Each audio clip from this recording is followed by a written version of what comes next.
घोषणा होते आहे की अजूनही काही काळ कार्यकर्त्यांना वाट पाहावी लागेल? कशाला वाट? कार्यकर्त्यांनी युती स्वीकारलेली आहे. असं आहे की महाराष्ट्र नवनिर्माण सेना आणि शिवसेना यांच्यातल्या युतीविषयी कोणाच्या मनात संभ्रम नाही आहे आणि कार्यकर्त्यांच्या मनात तर अजिबात नाही. मुंबईसह अनेक महानगरपालिकेत शिवसेना आणि महाराष्ट्र नवनिर्माण सेनेचे कार्यकर्ते एकत्र येऊन कामाला लागलेले आहेत. दोन्ही पक्षांकडून तशा सूचना गेलेल्या आहेत आणि सूचना जाण्यापेक्षाही आधी जे कार्यकर्त्यांमध्ये जो उत्साह आणि मनोमिलन झालेलं आहे ते आम्ही स्वतः अनुभवतो आहोत. बघा की ही युती जी आहे शिवसेना उद्धव ठाकरे आणि महाराष्ट्र नवनिर्माण सेना यांच्यामध्ये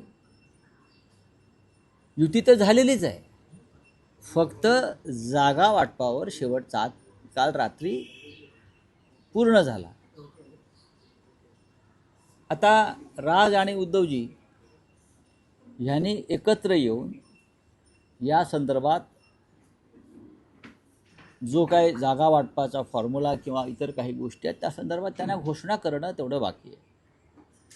आता ती आज करायची संध्याकाळी की उद्या याच्यावर आम्ही आता निर्णय घेऊ. पण आजपासून नॉमिनेशन म्हणजे उमेदवारी अर्ज भरण्याची सुरुवात झाली हे खरं आहे.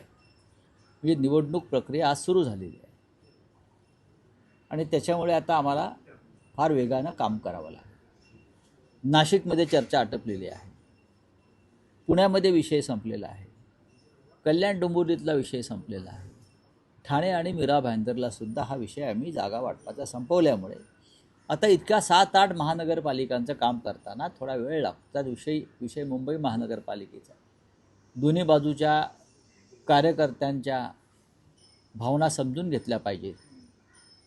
काही विद्यमान नगरसेवक असतात, त्यांच्या जागांची अदलाबदल होत असते युतीमध्ये, तर त्यासाठी लोकांना एकत्र बसवून त्यातून मार्ग काढावा लागतो. तर या सगळ्या गोष्टी जवळजवळ पूर्ण झालेल्या आहेत. या सगळ्या प्रक्रिया पूर्ण झालेल्या आहेत. आत्ता मी थोड्या वेळाने माननीय उद्धवजींशी आणि राजसाहेबांशी बोलून आम्ही त्याच्यावरती निर्णय घेऊ. काय नाही, EV फॉर्मचं वाटप सुरू झालेलं आहे. त्याचबरोबर तुमचं एक आज सकाळी ट्विट आलेलं आहे, त्या ट्विटमधून नेमका अर्थ काय तुम्हाला बोलायचं आहे ते समजत नाही. काय तुम्ही सांगा ना, नाही सांगा ना.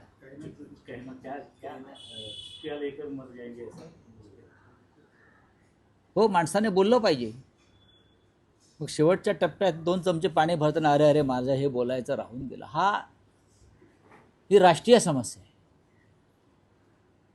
ज्या पद्धतीनं महाराष्ट्रातले निकाल लावण्यात आले, ज्या पद्धतीने बिहारचे निकाल लावण्यात आले, ज्या पद्धतीनं लोकशाहीचा गळा घोटला जातो, ज्या पद्धतीनं निवडणूक आयोगापासून सुप्रीम कोर्टापर्यंत सर्व संविधानिक संस्था या भारतीय जनता पक्षासारख्या नेत्यांच्या पायाखाली चिरडल्या जातात, त्याच्यावरती जर आता बोललो नाही तर नंतर उशीर झाला आणि बोलायचं राहून गेलं, अशा भावना मरताना येण्यापेक्षा जिवंतपणे आलेल्या बरं. आमच्यासारखे लोक जिवंतपणे लढत आहेत, कारण आम्ही मुर्दे नाही आहोत. आणि जिवंत माणसं 5 वर्षे वाट बघत नाहीत. हा देश मुर्द्यांचा नाही, जिवंत माणसांचा देश आहे. महाराष्ट्र जिवंत माणसांचं राष्ट्र आहे.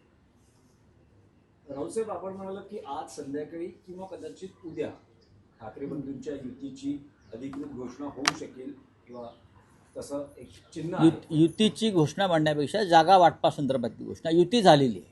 युती झाली, पण त्यात असं अशी माहिती मिळते, राज ठाकरेंचं असं मत आहे की जोपर्यंत जागा वाटप पूर्ण होत नाही तोपर्यंत युतीची अधिकृत घोषणा का राजसाहेबांनी तुम्हाला अधिकृतपणे हे कळवलं आहे का? मला वाटतं नाही. राजसाहेबांनी असं काही केलेलं नाही आहे.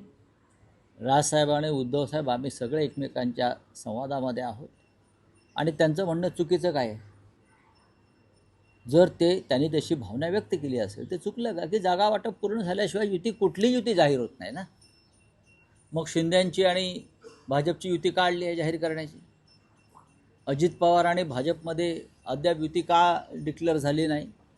आमच्यामध्ये ही सगळ्या प्रक्रिया पूर्ण झालेल्या आहेत, एवढंच मी सांगू शकतो.